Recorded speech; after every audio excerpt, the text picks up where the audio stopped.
সন্ধ্যাবেলায় কিছু খেতে ইচ্ছে করলে বাইরে থেকে কিছু না কিনে এনে বাড়িতেই চিকেনের স্ন্যাক্সটি বানিয়ে নিতে পারেন। আসসালামু আলাইকুম বন্ধুরা, কিচেন বাঙালিয়ানা চ্যানেলে আপনাদের সবাইকে স্বাগত জানাই। শুধুমাত্র অল্প একটু মুরগির মাংস থাকলে চটজলদি এই নাস্তাটি আপনারা বানিয়ে নিতে পারেন। সম্পূর্ণ ভিডিওটা দেখলে বুঝতে পারবেন এটা কতটা সহজে বানানো যায়, আর খেতেও কিন্তু অসাধারণ হয়। তাছাড়া খুব কম সময়ে কিন্তু বানিয়ে নেওয়া যায়।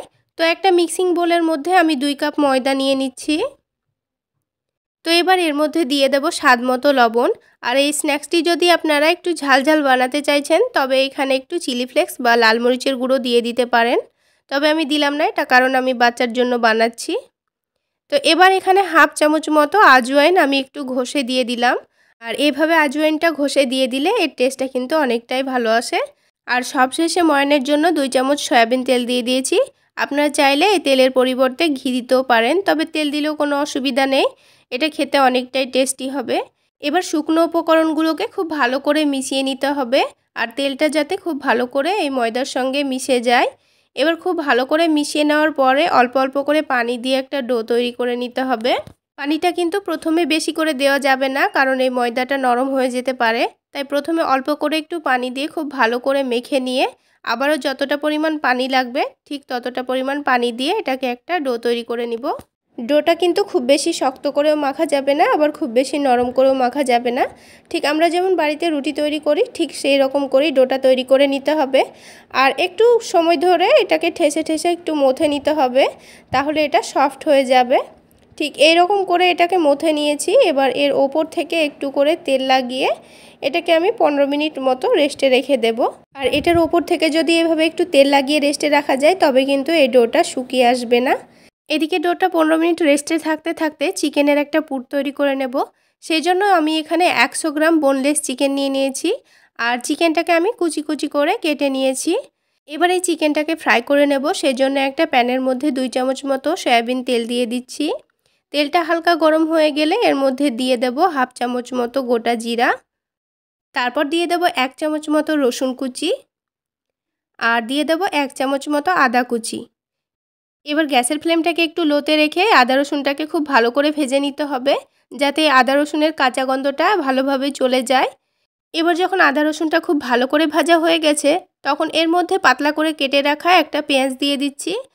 তারপর ঝালের জন্য দিয়ে দেব মরিচ কুচি। এবার এইগুলোকে একটু নাড়াচাড়া করে ভেজে নিতে হবে। তো বন্ধুরা, আজকের এই রেসিপি যদি আপনাদের ভালো লেগে থাকে তাহলে অবশ্যই একটা লাইক শেয়ার করে দেবেন। সেই সাথে আমার চ্যানেলে নতুন হয়ে থাকলে চ্যানেলটি সাবস্ক্রাইব করে আমার পাশেই থাকবেন।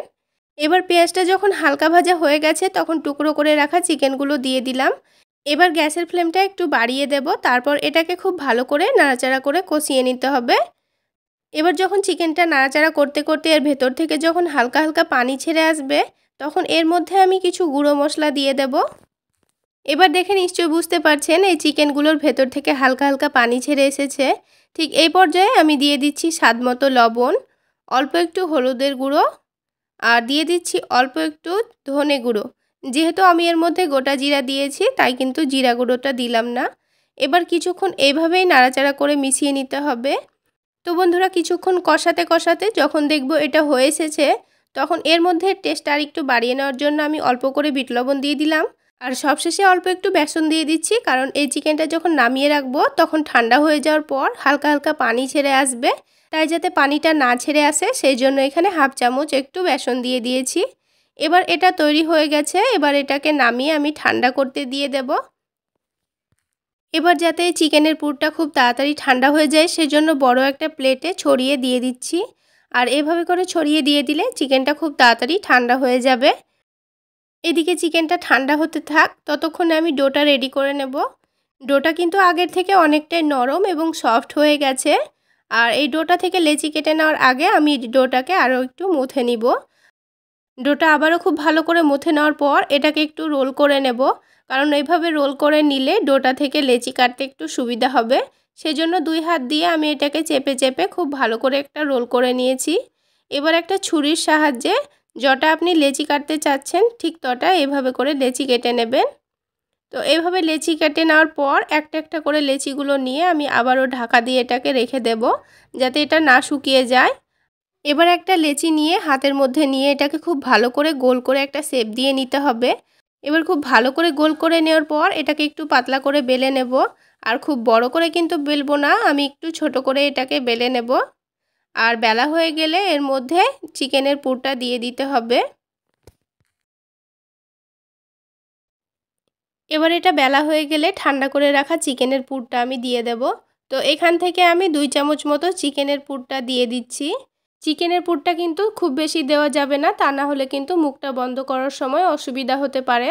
তো আমি এখানে ঠিক এই রকম করে মুখটা বন্ধ করে দিচ্ছি, আপনারা আপনাদের সুবিধা মতো মুখটা বন্ধ করে নেবেন। আর এই মুখটা বন্ধ করতে গিয়ে কিন্তু খুব বেশি মোটা করে ফেলা হবে না, ঠিক নিচেরটা যেমন আছে ওপরেরটাও ঠিক তেমন করে রাখার চেষ্টা করতে হবে। শুধু লক্ষ্য রাখতে হবে এই চিকেনের পুরটা যাতে না বাইরে বেরিয়ে আসে, ঠিক এমনভাবে মুখটা মুড়ে নিতে হবে। তো এইদিকে আমার একটা নাস্তা তৈরি হয়ে গেল। আমি আপনাদের আরও একটি নাস্তা তৈরি করে দেখিয়ে দিচ্ছি। ঠিক একই রকম পদ্ধতিতে এভাবে আমি সবগুলো নাস্তা তৈরি করে নেব। তো বন্ধুরা, আমার এই রেসিপিগুলো যদি আপনারা ফেসবুক পেজ থেকে দেখে থাকেন তো পেজটিকে প্লিজ ফলো করে রাখবেন। আর আজকের এই সহজ চিকেন স্ন্যাক্স রেসিপি আপনাদের কেমন লাগলো অবশ্যই কমেন্ট সেকশানে জানাতে ভুলবেন না। আর এইরকম স্ন্যাক্স রেসিপি যদি আপনারা বৃষ্টির দিনে ঘরেই তৈরি করেন তবে কিন্তু ছোট থেকে বড় সকলেই খুব মজা করে খাবে।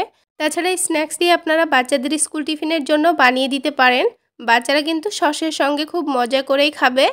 তো এদিকে কথা বলতে বলতে সবগুলো নাস্তা কিন্তু আমার তৈরি করা হয়ে গেছে। দেখুন, দেখতে কিন্তু অনেকটাই লোভনীয় হয়েছে। তো বন্ধুরা, এগুলোকে এবার ভেজে নেব। সেই জন্য একটা প্যানের মধ্যে পরিমাণ মতো তেল নিয়ে নিচ্ছি। আমি এখানে অল্প করে তেল নিয়ে নিচ্ছি, আপনারা চাইলে তেলের পরিমাণটা বাড়িয়ে নিতে পারেন। তবে অল্প তেলের মধ্যেও কিন্তু এই নাস্তাগুলো খুব ভালো করে ভাজা হয়ে যায় আর তেলটা খুব কমও লাগে। তো একটা একটা করে নাস্তাগুলো আমি দিয়ে দিচ্ছি। এবার সবগুলো নাস্তা দেওয়ার পর গ্যাসের ফ্লেমটা কিন্তু মিডিয়ামে রেখে এটাকে ভেজে নিতে হবে। এবার এই নাস্তার একদিকটা খুব ভালোভাবে কালার চলে আসলে এবার এটাকে উল্টে অপর দিকটাও ঠিক একই রকম করে ভেজে নিতে হবে। আর এই কালারটা কিন্তু আপনারা আপনাদের পছন্দ মতো করে ভেজে নেবেন। আর এই নাস্তাগুলোকে একটু সময় নিয়ে ভেজে নিলে কিন্তু নাস্তাগুলো অনেকটাই খাস্তা হয় আর খেতে অনেকটাই টেস্টি হয়। আর গ্যাসের ফ্লেমটা কিন্তু বরাবরই লো টু মিডিয়ামে আছে, তা না হলে কিন্তু এই নাস্তাগুলো তলা থেকে পুড়ে যেতে পারে। তো এগুলো ভেজে নেওয়া হয়ে গেলে এটাকে তেলটা ঝরিয়ে নিয়ে আমি তুলে নেব। এবার এই নাস্তাগুলোকে আমি একে একে তুলে নেব। এবার এটাকে টমেটো সসের সঙ্গে আপনারা পরিবেশন করতে পারেন। তো বন্ধুরা, আশা করছি আজকের রেসিপি আপনাদের অনেক ভালো লেগেছে আর সহজও লেগেছে। তাহলে আজকে এই পর্যন্তই। সকলে অনেক বেশি ভালো থাকবেন, সুস্থ থাকবেন। দেখা হচ্ছে আরও একটি নতুন রেসিপি নিয়ে নেক্সট এপিসোডে।